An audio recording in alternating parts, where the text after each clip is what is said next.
আমাদের এই পাগলা মসজিদ একটা ঐতিহ্যবাহী মসজিদ। সেখানে সারা বাংলাদেশ থেকেই বিভিন্ন জায়গা থেকে মানুষ আসে এবং এই মসজিদ দেখার জন্য আসে, মসজিদে দান করে। আমার প্রত্যাশা এটাই যে এখানে যাতে এরকম একটা কমপ্লেক্স থাকে যেটা মানুষ আইসা দেখা খুব আনন্দিত হয়, যে খুব সুন্দর একটা জায়গা, খুব সুন্দর একটা মসজিদ হয়েছে এখানে বাংলাদেশে, যাতে একটা মানে সর্বোচ্চ উন্নত একটা মসজিদ হয় এবং দৃষ্টিনন্দন মসজিদ হয়। এটা পবিত্র স্থান পাগলা মসজিদ। ধর্মগুরু মানুষের একটা ধারণা যে এখানে দান করলে মানুষের বিপদ আপদ থেকে মুক্তি হয়, মানুষ যে আশা করে দান করে সেই আশা পূর্ণ হয়। এটা শুধু মুসলমানরা, অনেক হিন্দু, বৌদ্ধ, খ্রিস্টান বিভিন্ন ধরনের মানুষ এখানে দান করে। আমি ব্যক্তিগত আমি কিন্তু জেলা প্রশাসক বেশ কয়েকজনকে অনুরোধ করছিলাম যে এখানে যেহেতু একটা ইনকাম আছে, এখানে একটা মাদ্রাসা আছে, এই মাদ্রাসা ছাত্রদেরকে শুধু ধর্মীয় শিক্ষা শিক্ষিত না করে এদেরকে একটা কারিগরি শিক্ষা দেবে, যাতে এরা এই শিক্ষার সময় শেষ করিয়া এরা বিভিন্ন কাজে জড়িত হইতে পারে। একটা দরিদ্র ছেলে, এই দরিদ্র ছেলেটা কিন্তু প্রথম জীবনে সে চার দোকানে কাজ করতো, এরপরে সে শ্রমিকের কাজ করতো, হ্যাঁ, অন্যান্য শিক্ষা সে শিখতো। কিন্তু ছেলেটা তো মাদ্রাসা থেকে বাড়বে, একজন কোরআনে হাফেজ হবে, সে কিন্তু যে কোনো কাজ সে করবে না। কাজে এই জন্য এই ছেলেটাতে বেরিয়ে মাদ্রাসা থেকে বেরিয়ে সে ধর্মের উপরে নির্ভরশীল না হয়। আজকে যে কোনো শিক্ষা যদি শিক্ষিত হয়, যেমন সে ইলেকট্রিক্যাল কাজ শিখতো, তাহলে সে ওই পেশাটা সে বেছে নিতে পারে। হ্যাঁ, ওই পেশাটা সে কিন্তু বেছে নিতে পারে, একটা দোকান দিতে পারে, সে ইলেকট্রিক্যাল কাজ করতে পারে। তাহলে ধর্মের উপর সে নির্ভরশীল হয় না। কাজে আমি মনে করি যে এটা অতি দ্রুত একটা কারিগরি প্রশিক্ষণ কেন্দ্র করে এখানে মাদ্রাসা ছাত্রদেরকে কারিগরি শিক্ষা দেওয়াটা আমি অপরিহার্য বলে মনে করি। আপনি কি মনে করছেন যে মানে এতে করে দেশে মানে বেকারত্বেরও দূর হবে?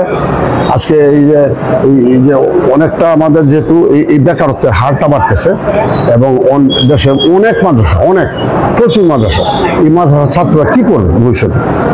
আমি মনে অতি দ্রুত যে কোনো সরকারের উচিত যে এই মাদ্রাসা ছাত্রদেরকে একটা কারিগরি ধর্মীয় শিক্ষার পাশাপাশি একটা কারিগরি প্রশিক্ষণ দেওয়া।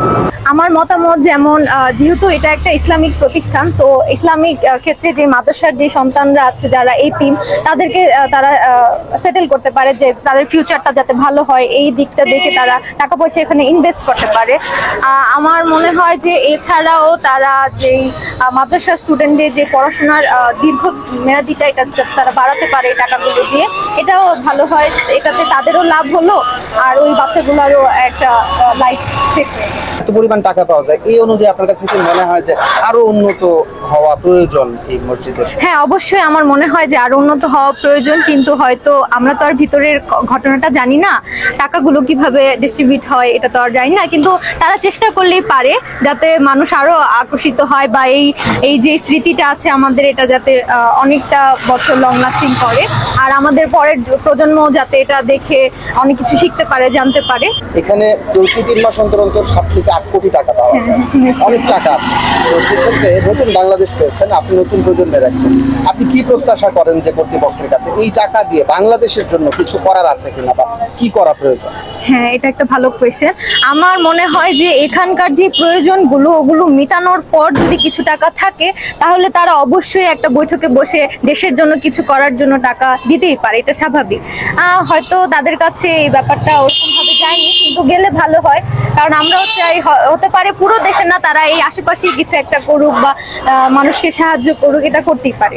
বর্তমান প্রশাসন জানে যেটা কি করবেন ওনারা, তবে আমার মনে হয় যে নতুন করে না করে, এটা অর্থ অপচয় না করে, এটা যদি বর্ধিত করা যায়, হ্যাঁ, কারিগরি ত্রুটি সব ঠিক থাকে, কারিগরি সব দিক ঠিক থাকে, যদি বর্ধিত করা যায় তাহলে মনে হয় অর্থের অপচয়টা রোধ হবে।